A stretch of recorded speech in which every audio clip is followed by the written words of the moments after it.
Story 1. I lived in a house that seemed to be haunted by doppelgangers. Every event that happened never involved some mysterious figure, but a known person being in a place where they should not have been. Here are a few examples. I was a teenager at the time and I was instant messaging my girlfriend at the time with my webcam turned on. I had the viewer up to see myself on the webcam. Behind me were the stairs leading up left of the camera view and the entrance to the living room to the right of the camera view. My younger sister would typically fall asleep every night on the couch in front of the TV and make her way up to bed in the middle of the night. In my webcam view, I saw my sister leave the living room and go up the stairs. The thing that struck me as odd was that I didn't hear anything. It was an older Victorian house, so the wooden floor and stairs were loud AF. Without saying anything to my GF, I got up and looked into the living room, and there was my sister passed out on the couch. I sat back down and asked my girlfriend if she had seen anything on my camera. She said, "Yeah, I just saw your sister go upstairs." My family was all getting ready to go somewhere. I was sitting in the car with my mom, and we were waiting for my sister who was still in the house. After a bit, she comes out and gets in the car and just looks at me like, "What the fuck?" I asked her what was wrong, and she said that just before she walked out of the house, she thought I was still inside, so she yelled up the stairs, "My name, we're leaving!" And apparently I yelled back, "Okay, I'll be down in a minute." Some more examples. My mom woke up to someone tapping her foot, and she said someone was standing at the end of her bed who faded out after a couple of seconds. She said it looked like me. I had an encounter where I woke up and felt like someone was under my covers laying up against me. When I said something, my blanket visibly deflated and I no longer felt anything. I include this with doppelgangers because though I didn't see what I felt under the blanket, it played like my girlfriend would have played against me. When I was 22, I was in the military and I was diagnosed with type 1 diabetes. It still took like a year after the diagnosis to separate from the military. But I went home on leave for the holidays about a month after the diagnosis. Anyone who has insulin-dependent diabetes typically carries around some sort of kit. Mine is a black zip-up pouch, and it has a glucometer, insulin pen, needles, and alcohol pads. Right after I left home to head back from leave, my mom texted me to ask if I was missing my diabetic kit. I look and I'm not. She sends me a picture of a diabetic kit and asks if I know it. I've never seen this kit before in my life. My sister went into her bedroom and discovered it outside of her window propped up like someone had set it there. Oh, also her bedroom is on the second floor. Nobody else we know has diabetes. Story 2. My uncle's house out in a very eastern part of NY was said to be haunted due to the family that used to own it in the 1800s decided not to give it to the stableman and sold it instead. He and the maid were said to have haunted the place. We always used to joke that you would hear people or things moving at night, but since the house is so old, we used to just laugh it off. My uncle's friend had her and her sister stay over at the house one night, and the friend noticed a maid bringing towels down the stairs when she woke. She saw the maid again, bringing what looked like a percolator down the stairs. She was so impressed by my uncle's hiring staff. He is a neurologist in NYC, so he had a habit of spending a little bit extra. She went back to bed and woke up later downstairs to see my uncle and his friend just chatting. She asked where the maid went, and she thought that the maid was cooking breakfast. My uncle had no idea what she was talking about and asked what she looked like. The sister explained and he laughed, walked her to the living room and pointed to an old picture. She said that was the woman. My uncle replied, "Yeah, she has been dead for about 100 years.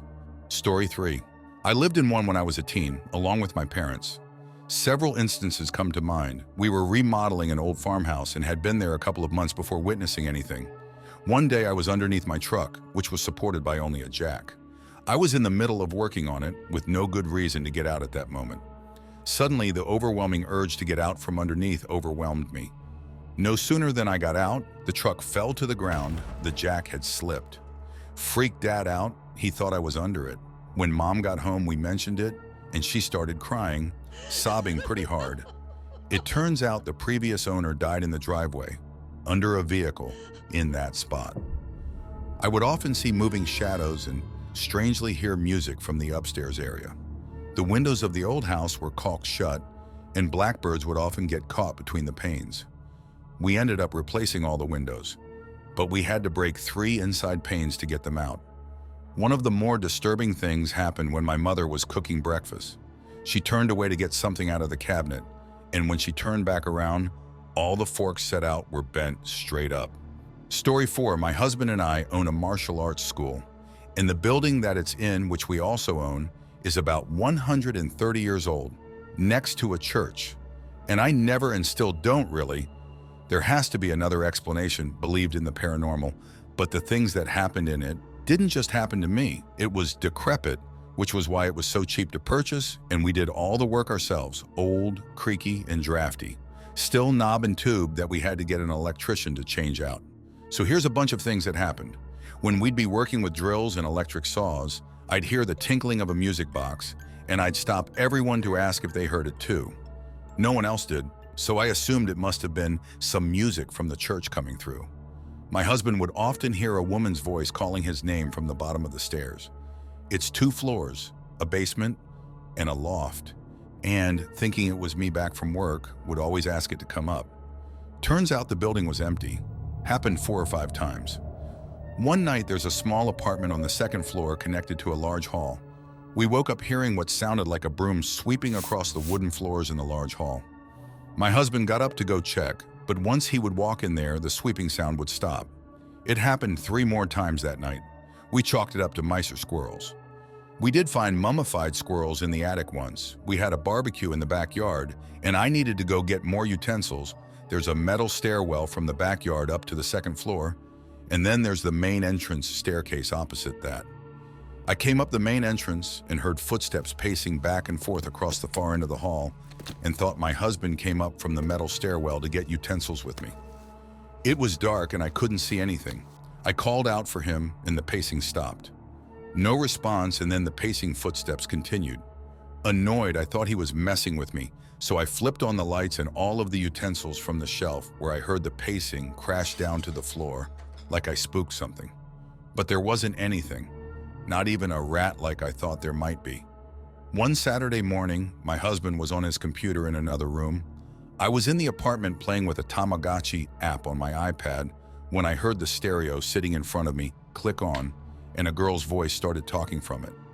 I thought he controlled the stereo from his computer, so I ignored it because he often puts on music to work out before class starts.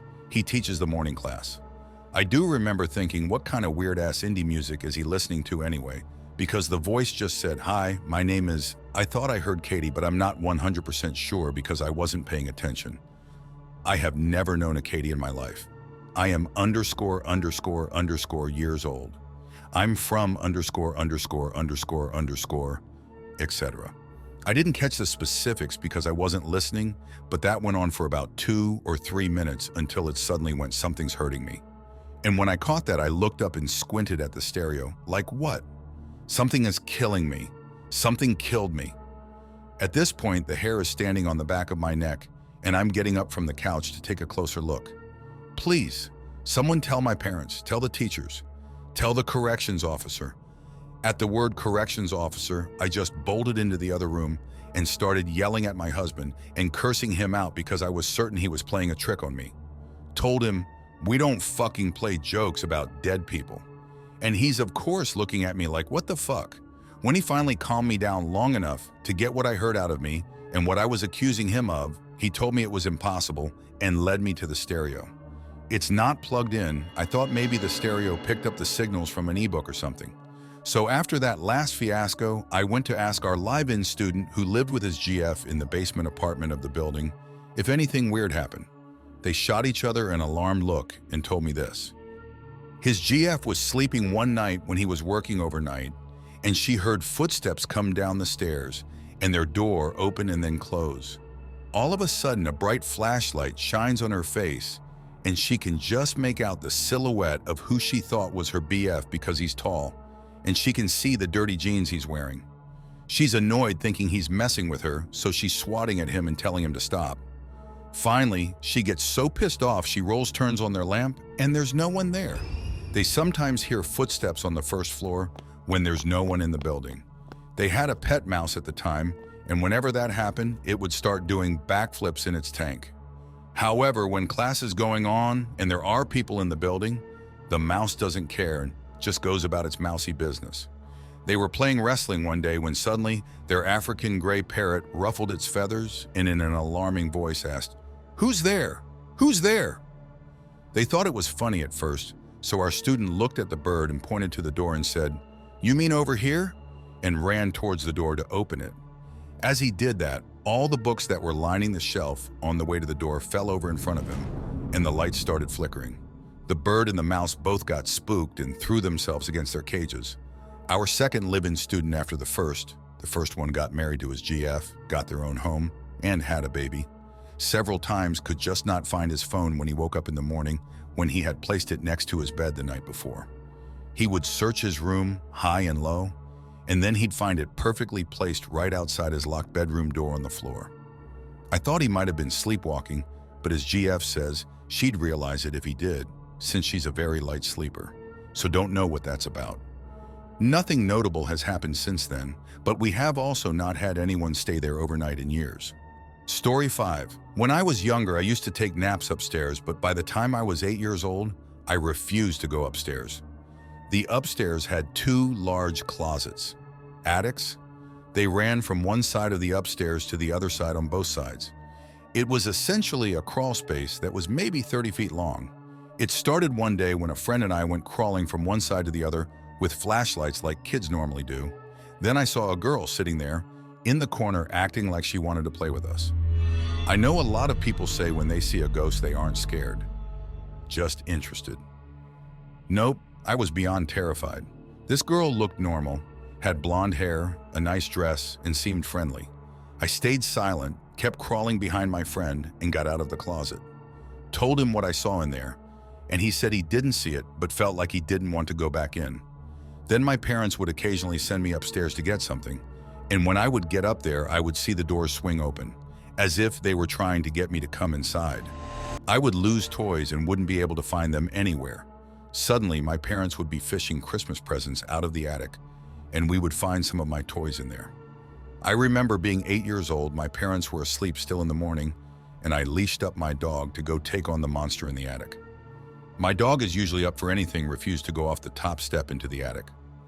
My parents never believed me about all the weird things that happened in that house. I would get blamed for things that happened all over the house. Leaving lights on, toys all over, things I knew I didn't do. Well, anyway, we move out of there when I'm 10. Not a week passes before the new owners call us up and ask if the house is haunted. Their daughter sleeps upstairs. She says that she has been playing with a blonde-haired girl at night. My parents laughed at how crazy these new homeowners must be. To make an already long story short, the girl started appearing in other parts of the house for them. They kept in contact with us. They would look over while watching TV and see the girl sitting on their daughter's lap, etc. They looked upon the computer of the past owners of the house, found an old dressmaker that lived there, and yep, a picture of the little girl wearing one of the ladies' dresses. The family that moved in there was torn apart by the events. Got divorced, and Dad stayed living in the house and ended up taking his own life in that house. Story 6.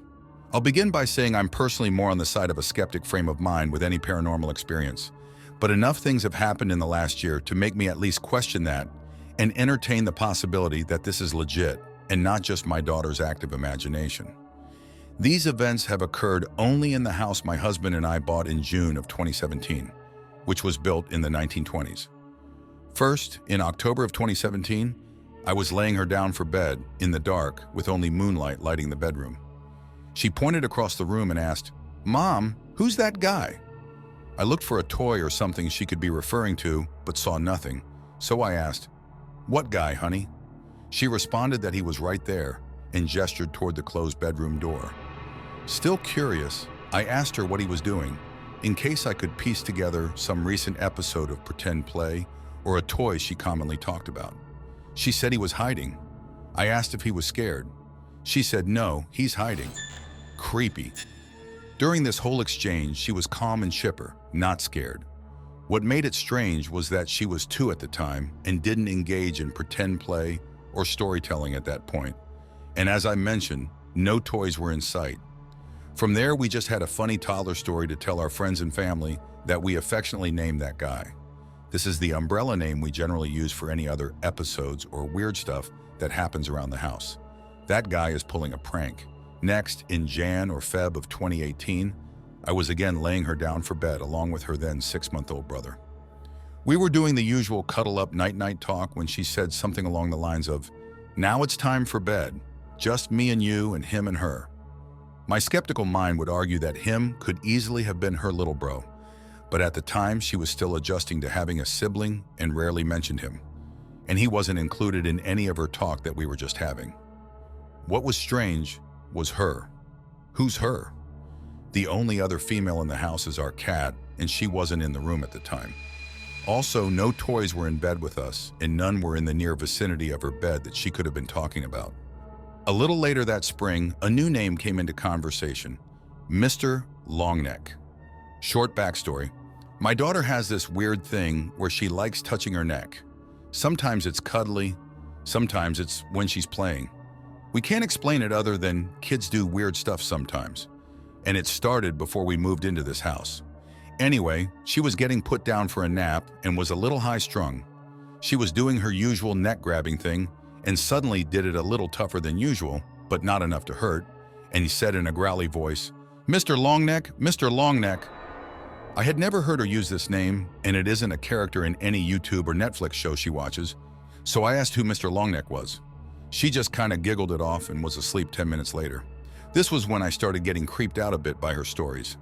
In April of 2018, my husband found a time capsule in one of our heating vents, and we spent the afternoon looking through it.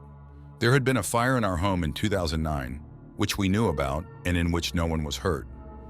During the renovation after the fire, the owners at the time found a bunch of old stuff on the walls and included it with some pictures of the fire and a couple of newspaper clippings. Among the old stuff was a pack of pearl buttons, some store catalogs from the 1940s, and a small notebook with some handwritten names inside. I presume these are the names of the original inhabitants, and I plan to find the book again and look up the history behind the names inside as well as the home. After all this, my husband and I are suspicious that if there is something paranormal going on, maybe these objects are keeping some energy here or something. I know this is long, but we're almost done here. In October 2018, I was driving to my mother's house with only my son and daughter in the car. Along the way, daughter, now 3, asked from the back seat, "Mom, is that Grandpa?" I said, "Where?" She pointed to the empty front seat and said, "Right there." I told her Grandpa was at home as he had just recently moved in with us due to health issues. There was no one around on the street or sidewalks for her to point at either. Now, there have been minor other events that have happened, but these were the biggest ones to describe in detail. I've posted this in another subreddit as well and received advice to engage her further in conversation when it comes up.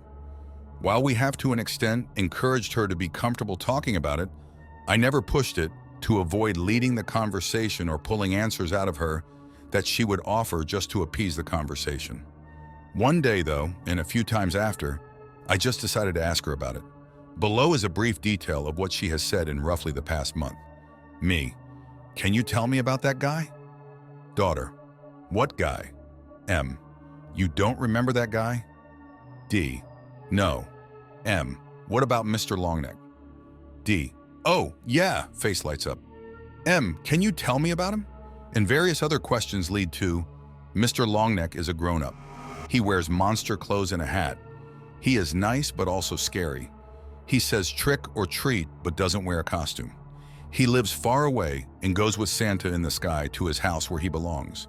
She says he comes to our house at nap time, which she no longer has, but was generally the afternoon. He knocks on our big door, patio door, and walks through the kitchen. These were her exact words, and while she was telling me this, was pointing a path from the door to one of our living room windows. I asked what he says or does, and among a few things, she mentioned he played in the kitchen with her with the spinny cow toy. This is one of those Fisher-Price pull-string farm toys. She never plays with it, I rarely see it, and have never seen it in the kitchen. The specific details of this piqued my interest for sure. I also asked if he ever brought a friend to see if I could follow up on the her mentioned earlier. He brings a friend. She is a little girl, not a grown-up, and has yellow hair like me. She is never scared of these talks, although she withdraws from the conversation when I ask about his neck and why it is long. Story 7. The house I grew up in had a slightly strange design in that all the bedrooms were clumped together at one end of the house and the kitchen and living room were at the other end. The two areas were connected by a long, narrow hallway that had a bathroom in the middle and approximately 900 closets on either side. My bedroom door was at the end of the hall, with two other bedroom doors facing each other across the hall on either side. This meant that if you were sitting in our living room, you could look straight down the hallway to my bedroom door.